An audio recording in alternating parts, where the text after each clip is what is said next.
అండి అందరికీ నమస్కారం. కాకరకాయ స్టఫింగ్ చూపిస్తున్నాను మీకు. దీనికి కావాల్సిన పదార్థాలు కాకరకాయలు, ఇవి మొత్తం పొట్టు తీసేసి, అంటే మీరు కాకరకాయ అందుకే పొట్టు మొత్తం గీకేసాను. మళ్ళీ ఉప్పు పసుపు వేసి కొద్దిసేపు పెట్టి, ఉప్పు పసుపు వేసి కొద్దిసేపు పెట్టేసాను. అలా కట్ చేసి ఇందులో ఇత్తులు తీసేసాను, ఎందుకంటే ఇందులో మసాలా స్టఫ్ చేస్తాను నేను. ఓకే, ఆనియన్స్ వచ్చేసి 4 ఆనియన్స్ తీసుకున్నాను పెద్దవి. టమాటోస్ 2, లేదా టమాటా కాకపోతే పులుపు కోసం అన్నమాట, లేకపోతే మీరు నిమ్మకాయ రసం వేసుకోవచ్చు. జీలకర్ర, కొబ్బరి, పల్లీలు, ఆమ్చూర్ పౌడర్, ధనియా పౌడర్, ఇది కావాల్సి ఆయిల్ పెట్టుకున్నానండి. పిండి వేసుకోండి. వేసాక మళ్ళీ ఉడకబెడదాం దీన్ని.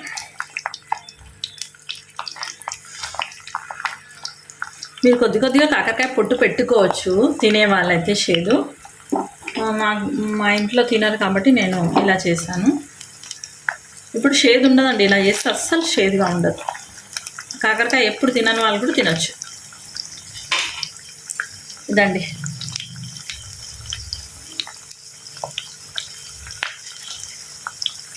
కొద్దిగా సాల్ట్ వేస్తున్నాను అందులో పట్టడానికి. మీన్వైల్ మనం ఏం చేద్దామంటే పల్లీలు అవన్నీ చేసేస్తాం, అది అటు అవుతుంది. పెడదాం మనం. ఇది వచ్చేసి నేను ఆల్రెడీ పల్లీలు వేయించినవి నా దగ్గర. నేను పల్లీలు తెచ్చుకున్నప్పుడు జస్ట్ వేయించి పెట్టుకుంటాను అన్నమాట, పురుగు రాకుండా. సో అవి పల్లీలు వేస్తున్నాను ఇక్కడ.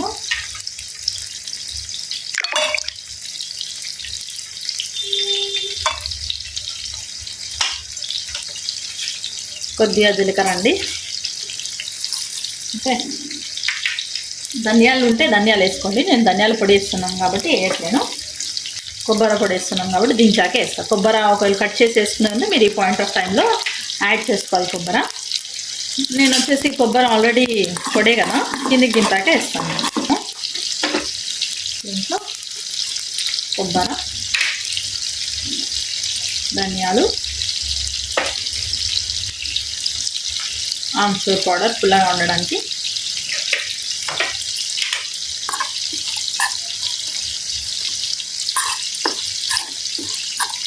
మిక్సీలో బరకగా చేసి పెట్టుకుంటాను.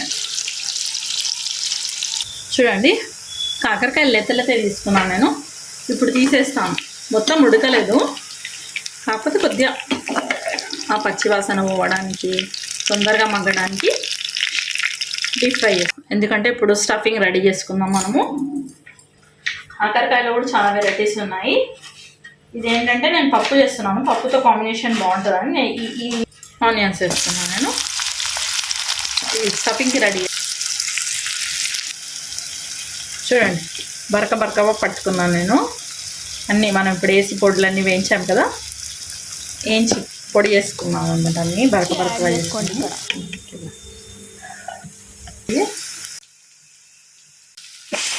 ఇక కొత్తిమీర, కరివేపాకు వేస్తున్నాను నేను. ఇప్పుడు నేను ఇది ఆఫ్ చేసేస్తాను. ఆ పొడి ఉంది కదా మన దగ్గర, ఈ పొడి ఇందులో కలిపేస్తాను స్టఫింగ్.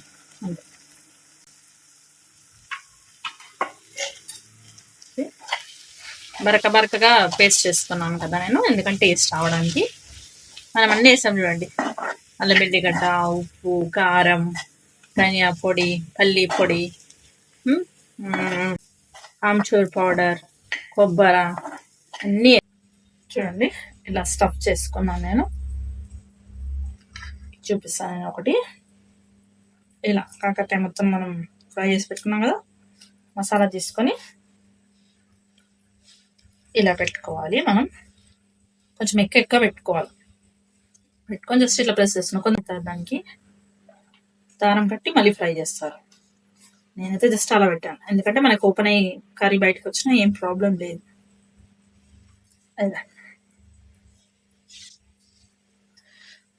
ఇదండి, ఆల్రెడీ కాకరకాయ మనకి సగం ఫ్రై అయింది కదా.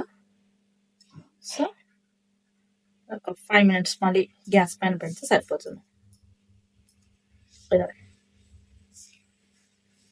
చూడండి, పెట్టానండి ఆయిల్, ఎందుకంటే ఆల్రెడీ డీప్ ఫ్రై అయింది కదా. ఇలా పెట్టేస్తాను నేను. సైడ్ డిష్గా బాగుంటుందండి.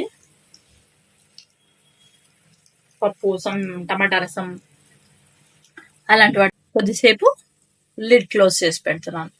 ఇదండి మనకి ఇలా అవుతుంది కదా. మనం ఏం చేయాలంటే కొద్దిగా టర్న్ చేసుకోవాలి,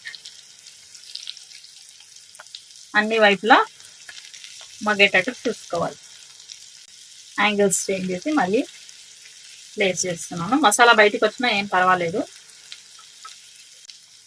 ఒక్కొక్క సైడ్ మగ్గించుకుంటే ఏంటంటే అన్ని వైపులా మగ్గింది అనుకోండి, మనం ఆఫ్ చేసుకోవచ్చు. క్లోజ్. కాకరకాయ కర్రీ ఇలా చేస్తే అసలు షేదే ఉండదండి. ఇలా ట్రై చేసి చూడవచ్చు మీరు. లేదండి మళ్ళీ టర్న్ చేస్తాను నేను. ఇలా మగ్గుతుందంట, అన్ని కాకరకాయలు ఇలా మగ్గుతున్నాయి. ఇప్పుడు మనం ఈ పాయింట్ ఆఫ్ టైంలో ఆఫ్ చేసుకోవచ్చు. ఆయిల్ వచ్చేస్తుంది చూడండి, ఆయిల్ వచ్చింది. ఇవన్నీ మగ్గాయి బాగా, మగ్గిపోయాయి చూసారా. రెడీ అండి, కాకరకాయ స్టఫింగ్ రెడీ అయింది చూడండి. ఇలా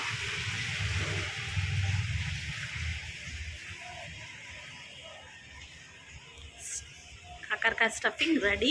దీంతో పప్పుతో సర్వ్ చేస్తాను నేను. సూపర్గా ఉంటుందండి.